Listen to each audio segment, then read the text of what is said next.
I feel that I am the most successful person alive. And I know that sounds really presumptuous of me, but I want to explain.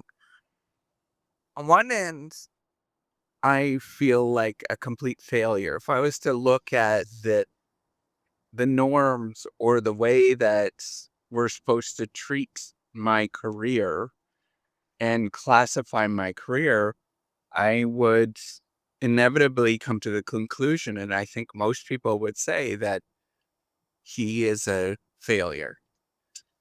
And if you were to look at the how we're supposed to measure things, whether they have X number of publications, right? Maybe you're supposed to need, and I've heard this presumption that if I wanted to be at the best programs in the world and be a professor at the best programs in the world, I need 6 or 7 publications by the time I'm 6 or 7 or 8 years out. I've heard that. There's no way I would ever reach that, and I'm well beyond 6 or 7 years out of my PhD. And I've heard that I'm supposed to have X number of publications when I'm in my PhD, and I didn't get any of those. I heard that I was supposed to be in some top program around the world, whatever that is. There's rankings that are out there, but I was never in one of those. The way that I defined it was the top for me, and I was beautifully, beautifully thankful for that. But if I was to break it down into all of the different criteria of how I'm supposed to rate myself as a success or failure, I think uniformly most people would consider what I've done and all of the things that I've experienced as a failure, as rated by my particular domain. As a professor in business studying the field that I'm supposed to study, innovation and management, I'm considered very much behind, and I'm considered in a by very definitive measures, very, very definitive measures. I don't want to get into them because I think it's none of your business, and I don't want to out people or anything like that. But, by all means, that's the way that the market rates who I am. But,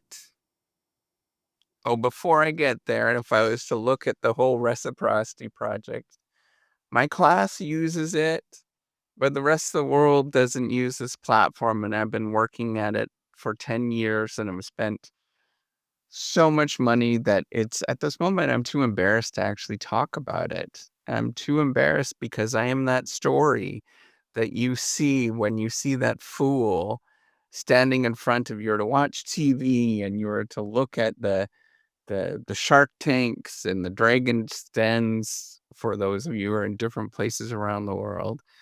And you were to look at that and you see that fool that stands up and says, I've spent all this money and all this time and all this effort, and I really have nothing to show for it. It doesn't make me any money.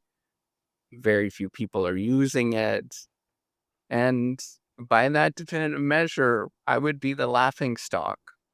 If I look at all aspects of my life, whether it was I was the last person on whenever I ran on races. I'm by far the last person. You don't understand how far I was. I was like, it was a family joke. That's how bad it actually was, that everybody else would be done and I would be the last person to show up. So by definitively in all areas that you might sort of classify, I'm a failure, right? Like of the market. But I feel like I'm the most successful person alive. And the reason is I get to spend time with my kids and family. And I think my kids and family and my wife is pretty awesome.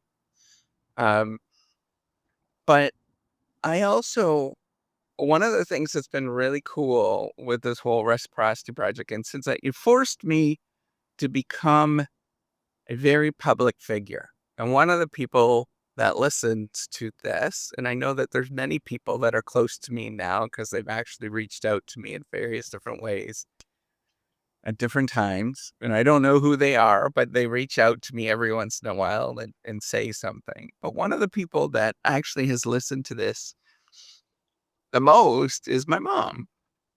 And I don't think one of the things that's been challenging of growing up um, is that I have to let go of my mom. Right? That's part of growing up is you let go. But one of the coolest things with all of this is she gets to, and I would never be this upfront with my mom. I just can't. It's weird. It's awkward. It just wouldn't come out the way that I would like it to because I get all weird and awkward around other people and clammy and trust me, that's just that's who I am. I get in front of people and all of a sudden I get weird and uncomfortable. But because I do this in kind of in a private way, but everybody gets to listen and hear what I have to say. My mom gets to listen to how I think. And I think it's one of the most successful and wonderful gifts that I ever get access to.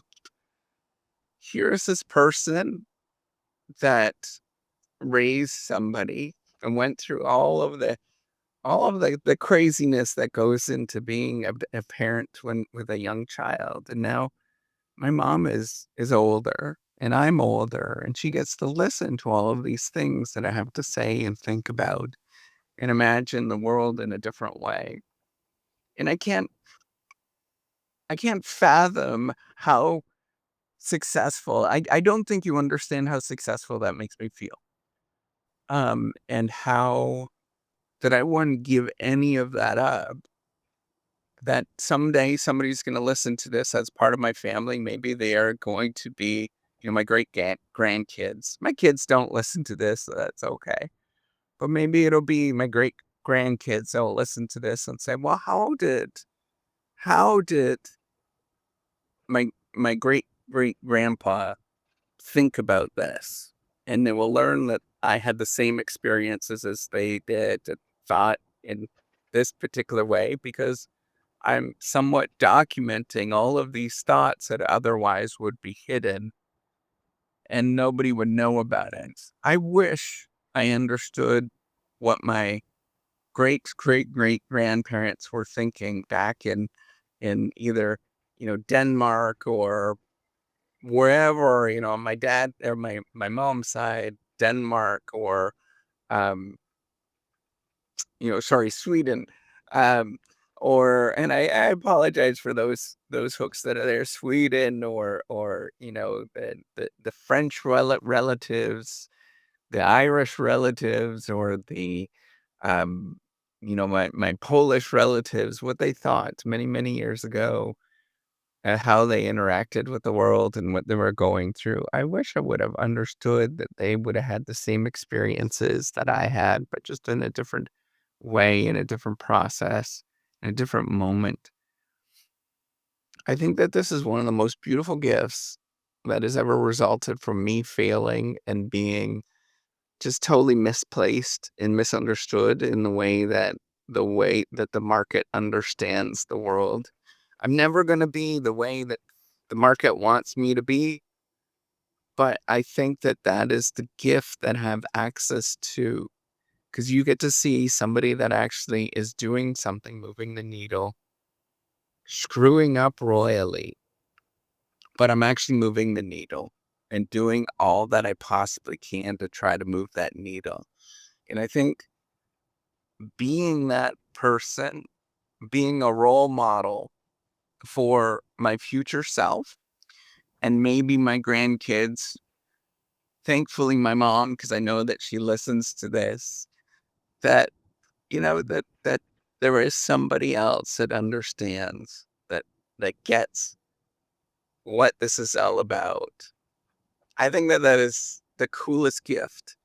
And I'm deeply appreciative if there's somebody else that is listening to this. Maybe there's somebody that's in Africa right now thinking that they're a big screw up, or that they don't fit in, and they hear this and say, well, oh my gosh, this crazy professor actually feels the same way too. I hope that more people listen to this, and I'm deeply grateful for the fact that I can actually be that brave at this moment, which has taken years, years and years to be as brave as I am now to speak openly, that you can hear this and you can say, that's me. And, the one thing that I want most people to hear is that that feeling never goes away of feeling weird or uncomfortable.